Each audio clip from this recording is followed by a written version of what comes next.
А ось хата, де я прописан, Грушевського, 45. Щиро вітаю всіх добрих туристів, всіх людей доброї волі.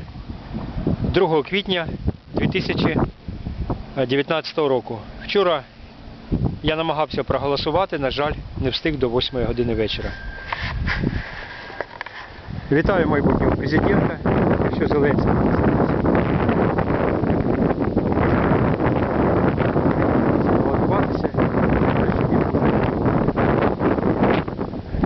Мені ось тут повідомлення. Вікна обвітчали, як ви бачите.